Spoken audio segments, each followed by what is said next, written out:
नमस्कार विद्यार्थी मित्रांनो. आता गेल्या तासिकेपासून आपण अर्थमॅटिक प्रोग्रेशनचे वर्ड प्रॉब्लेम सॉल्व केलेले आहेत. आता हे बरेचसे वर्ड प्रॉब्लेम जवळजवळ आपल्या पुस्तकामधले सॉल्व झालेले आहेत. आज आपण या तासिकेमध्ये थोडेसे डिफरंट टाईपचे 1-2 एक्झाम्पल सॉल्व करणार आहोत आणि मग हा चॅप्टर आपला क्लोज करणार आहोत.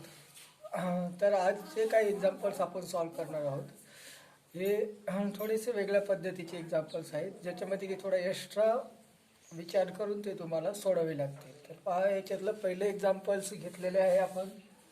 If S n denotes sum of the nth term of AP, prove that S12 equal to 3 in bracket S8 minus S4. म्हणजे याचा अर्थ काय होतो की जर Sn तुमची n पदाची बेरीज दर्शवित असेल तर आपल्याला प्रूव्ह करायचं आहे S12 sum of the 12 terms is equal to the 3 times of S8 minus S4, sum of the 8 terms minus sum of the 4 terms and is 3 times is equal to the sum of the 12 terms. It is the proof. ते prove करायचं आहे. आता हे कशा पद्धतीने prove करता येईल ते आपल्याला पाहायचं आहे. तर आपल्याला अगोदर S12 ची किंमत काढायची आहे, त्याच्यानंतर S8 ची काढायची आहे, S4 ची काढायची आहे आणि S8 मधून S4 सबट्रॅक्ट केलं करून 3 टाइम्स जर केलं तर आपल्याला S12 मिळायला पाहिजे. पहा, आपण सुरुवातीला करूया. Sn equal to n/2 in bracket 2a plus n minus 1d. Now the value of S12, that means the n is value is 12/2 in bracket 2a plus 12 minus 1d. Now S12 equal to 12/2 6 2a plus 12 minus 1 11d. Now the multiply to the bracket by 6. S12 equal to 6 into 2 12a plus 6 into 11 66d. This is the equation number 1. And now the sum of the 8 terms and the sum of the 4 terms you will be find. आता ही किंमती आपण S8 आणि S4 find करूया. त्या काय किंमती मिळत आहेत त्या पाहूया आणि त्या मिळाल्यानंतर आपल्याला परत फाइंड करायचं आहे त्याची 3 टाइम्स करून किती किंमत मिळते ती.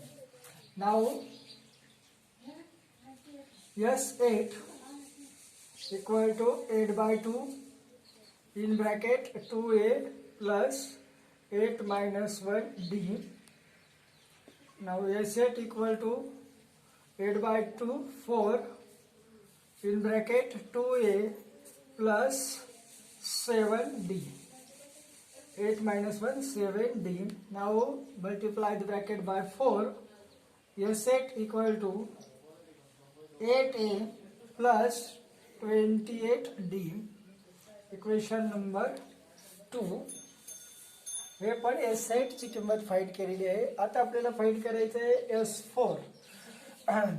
Now S4 equal to 4/2 in bracket 2a plus 4 minus 1d. S4 equal to 4/2 means 2 in bracket 2a plus 3d. 4 minus 1 means 3d. Now multiply the bracket by 2. S4 equal to 4a plus 6d. आता आपल्याला काय prove करायचं आहे की S8 मधून S4 subtract करायचा आहे आणि तो सबट्रॅक्ट करून त्याची 3 टाइम्स केली तर S12 ची किंमत म्हणजे इक्वेशन 1 मिळालं पाहिजे आपल्याला. तर आपण आता काय करू, S8 now find 3 in bracket S8 minus S4. 3 in bracket S8 means 8a plus 28d minus S4. S4 means 4a plus 6d.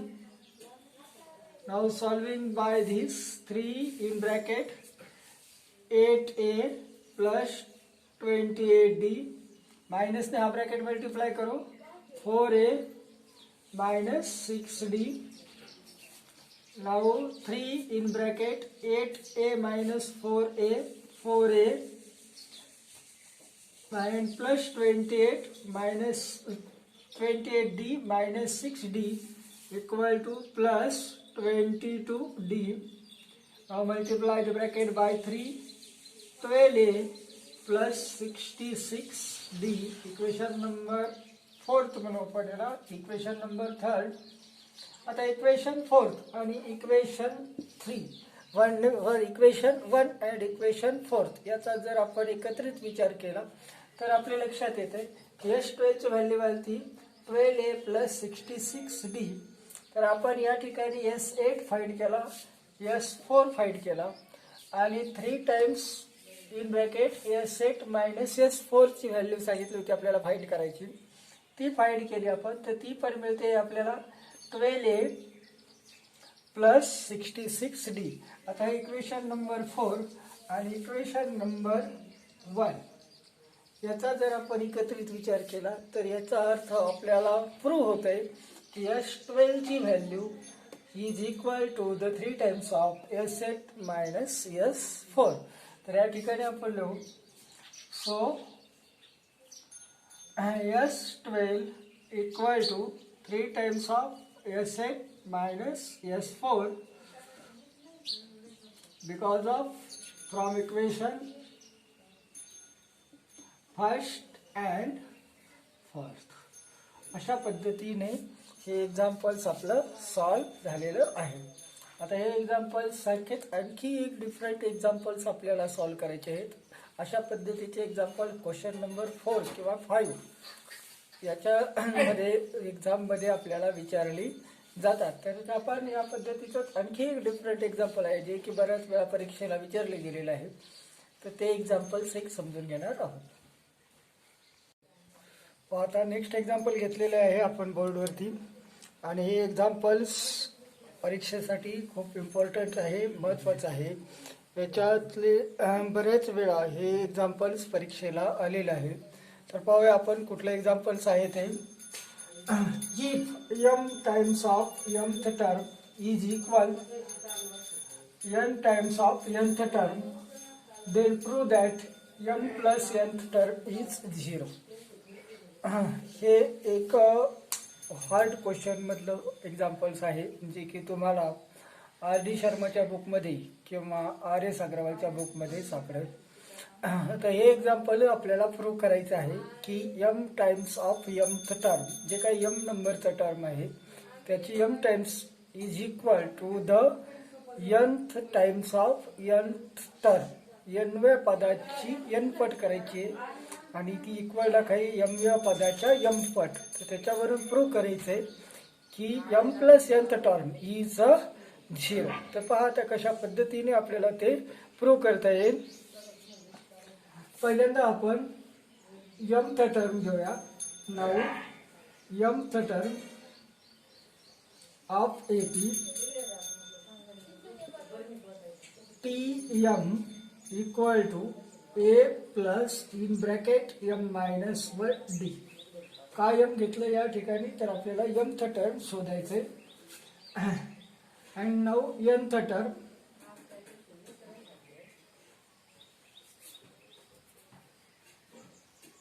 nth term of AP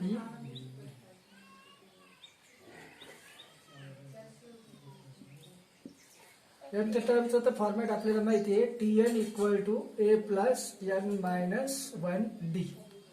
आता बाय कंडिशन ह्या दोन्ही टर्म आपण शोधले. Tm शोधलंय, Tn शोधलंय. आता ह्या Tmth टर्मची m times करायची आपल्याला equal दाखवायची आहे nth टर्मची n टाइम्स. आता या पद्धतीने आपण सॉल्व करूया. Tm times of Tm equal to n times of Tn. हे आपल्याला सांगितलेले. याच्यावरून आता इक्वेशन कसं सॉल्व्ह होत चालतंय ते पाहत चालूया आपण. तर पहा, अगोदर आता आपण TM ची किंमत डिफाईन करू, त्यानंतर TN ची किंमत डिफाईन करू. TM आपल्याला आहे M इन ब्रॅकेट, TM ची किंमत आहे A plus M minus 1 D equal to N in bracket A plus N minus 1 D. तर सुरुवातीला काय करूया की हा ब्रॅकेट जो आहे तो आपण M ने मल्टिप्लाय करून घेऊया. M ने मल्टिप्लाय केलं तर AM प्लस M ने मल्टिप्लाय केलं M ला, किंवा आपण हे M DM मध्ये घेऊ, M मायनस 1 आणि इथं DM लिहू